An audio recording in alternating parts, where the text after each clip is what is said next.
लोहिया कला भवन में भारतीय जनता पार्टी के 46वां स्थापना दिवस पर एवं वक्फ बिल को सफलतापूर्वक पास करने में जेपीसी अध्यक्ष एवं सांसद जगदम्बिका पाल के जनपद में प्रथम आगमन पर भव्य स्वागत समारोह हुआ। इस अवसर पर भाजपा जिला अध्यक्ष कन्हैया पासवान, शिवनाथ चौधरी, गोविंद माधव, लालजी त्रिपाठी, दीपक मौर्य, साधना चौधरी, राजेंद्र पांडे, एसपी अग्रवाल, मनोज मौर्य, अरुण मिश्रा, रामकुमार चौधरी, सरोज शुक्ला, सबलू साहनी, कुलदेव द्विवेदी, कौशलेंद्र त्रिपाठी, महेंद्र लोधी, रमेश मणि आदि भारी संख्या में उपस्थित रहे। सिद्धार्थनगर में आज भारतीय जनता पार्टी के 46वें स्थापना दिवस पे आयोजित जनपद से कार्यकर्ताओं के बीच में हमने संकल्प लिया कि जिस भारतीय जनता पार्टी को जनसंघ के रूप में 21 अक्टूबर 1951 में स्थापना स्वनामधन श्यामा प्रसाद मुखर्जी ने किया था, उस समय राष्ट्रीय एकता और जम्मू कश्मीर भारत का अभिन्न अंग है, इसको लेकर के स्थापना हुई थी। आज खुशी है कि जब भारत में नरेंद्र मोदी के नेतृत्व में सरकार बनी तो आर्टिकल 370, 35A को समाप्त करके जम्मू कश्मीर को भारत का अभिन्न अंग बनाया गया और जम्मू कश्मीर का भारत का अभिन्न अंग आज है। भारत की पार्लियामेंट से पास किए हुए सभी कानून आज लागू हो रहा है। ये Bharatiya Janata party with the difference है, अन्य पार्टियों से भाजपा अटल बिहारी वाजपेयी जी की अध्यक्षता में स्थापित हुई और आज 2025 में जब हम 45 साल पूरे कर चुके और 46वां हम स्थापना दिवस मना रहे हैं तो विश्व की सबसे बड़ी पार्टी और देश के अधिकांश राज्यों में न केवल केंद्र में भाजपा की सरकार है, राज्यों में है, चाहे उत्तर प्रदेश हो, चाहे 13-14 और राज्यों में और तमाम सहयोगी दलों के साथ। सर, वक्फ बिल पहले लोकसभा में पारित हुआ, फिर राज्यसभा, अब राष्ट्रपति की भी मंजूरी मिल गई। तो निश्चित तौर से राष्ट्रपति की मंजूरी मिलने के बाद अब ये देश का कानून बन गया, ये लॉ ऑफ द लैंड बन गया है। और मैं एक चीज़ कहना चाहता हूँ कि लॉ ऑफ द लैंड बनने के बाद ये कानून एक ऐतिहासिक कानून है और देश के उस वक्फ का फ़ायदा जो गरीब, पसमानदा, पिछड़े या हमारी ख़वातीन, बच्चे, अनाथ, इनको इसका फ़ायदा मिलेगा।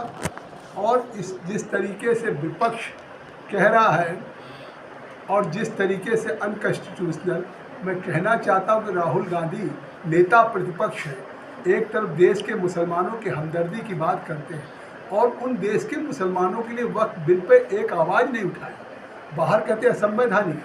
असंवैधानिक तो तब था जब 2013 में सेक्शन 40 जोड़ दिया गया कि बिना कहीं भी कोई ज़मीन वक्फ को घोषित की जा सकती थी। आज हमने उसको अमेंड किया कि जो जहाँ मस्जिद होगी, कब्रिस्तान होगा, खानका होगा, वो वक्फ की रहेगी, अन्यथा जो वक्फ की प्रॉपर्टी होगी उसका डीड होगा, उसको वामसी पोर्टल पे सेट किया जाएगा। क्योंकि संविधान में article 300A right to property का अधिकार देता है। किसी की प्रॉपर्टी इस तरीके से नहीं कि गवर्नमेंट ऑफ इंडिया में दिल्ली में ब्रिटिशर्स ने 123 प्रॉपर्टी लुटियन जोन में राजधानी बनाने के लिए दिया और 1970 में उसको दिल्ली वक्फ बोर्ड ने वक्फ की घोषित कर दिया। तो आज ये वक्फ नहीं है, इस वक्त में अब वक्फ बोर्ड में पसमानदा मुसलमान, पिछड़े मुसलमानों का, 2 महिलाओं का, इनका प्रतिनिधित्व मैंडेटरी होगा। अभी तक वक्फ में केवल सर, एक आखिरी सवाल, वक्फ बिल का मामला सड़क से सुप्रीम कोर्ट तक पहुंच गया है। आपने देखा कि कोई देश का मुसलमान उनके साथ नहीं, पूरे देश में उन्होंने ईद के दिन, अलविदा नमाज के दिन, जिस तरह से all India Muslim personal board ने काली पट्टी बांधने के लिए कहा। मैं एक बात कहना चाहता हूँ, अभी तक बड़े से बड़े आंदोलन हुए हैं लेकिन कभी अल्पसंख्यकों के, मुसलमानों के मस्जिदों का इस्तेमाल नहीं हुआ। क्योंकि मस्जिद तो पाक रमज़ान का महीना होता है, 1 महीना रोज़े रखते हैं और लोग तरावी करते हैं, माफ़ी तराफ़ी, कोई जाने जाने गुनाह हो और अल्लाह की बारगाह में जाके नमाज़ पढ़ते हैं।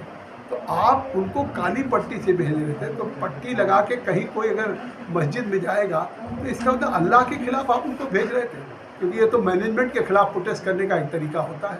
तो उन्होंने मस्जिद को भी उन्होंने ईदगाह को भी इबादत गाह नहीं रहने दिया, उन्होंने सियासत गाह बना दिया। सर इसके पहले भी अमेंडमेंट हो चुका है 1995 में और 2013 में, लेकिन इस बार जब अमेंडमेंट हुआ तो इतनी हाई तौबा क्यों? क्या मुख्य कारण? आप ठीक कह रहे हैं। 1995 और 2013 में हुआ, जिसमें अनलिमिटेड पावर दे दिए गए वक्फ बोर्ड को, जो संविधान से ऊपर हो गया। और जब आज संविधान सम्मत संशोधन हो रहा है तो जिन लोगों का वक्फ की प्रॉपर्टी पे कब्जा है, जो उसको बेच रहे हैं खुद, क्योंकि कोई वक्फ कोई हिंदू नहीं बेच रहा, कोई सरकार नहीं बेच रही, जो मुतवल्ली है, केयर टेकर है, वक्फ बोर्ड के अहलकार हैं, वही बेच रहे हैं।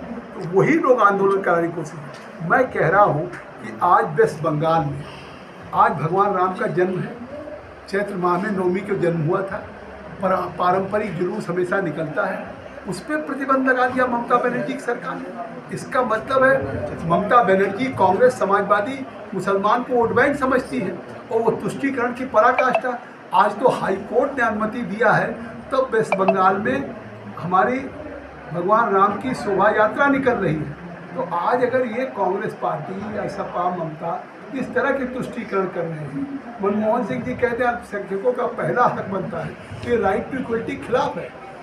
इस जो पहले 1995 2013 आप जो कह रहे हैं कि अमेंडमेंट हुआ तो हाई कोर्ट में, उसमें आर्टिकल 14 का उल्लंघन था, आर्टिकल 15 का था, आर्टिकल 21 का था, आर्टिकल 25 का, आर्टिकल 300A का, इतने अनुच्छेद का उल्लंघन था। और आज इसको नरेंद्र मोदी जी ने उस संविधान को किसी भी कानून से ऊपर है, क्योंकि संविधान से देश गवर्न होता है और ये संविधान सम्मत है। कोर्ट में जाएँ, कोर्ट में बिल्कुल जाए, लेकिन कोर्ट में जाएँ, हाई कोर्ट सुप्रीम कोर्ट जाएँ, वो फैसला करेगा, सबको मानने। क्यों प्रोवोक कर रहे हैं, क्यों प्रोटेस्ट कर रहे हैं, क्यों आंदोलन की तैयारी कर रहे हैं? जैसे CA में किया था, 3 तलाक में किया था, आर्टिकल 370 35 में भी किया था, लेकिन सबके परिणाम सुखद आए हैं, इसके भी परिणाम। सर एक सवाल है।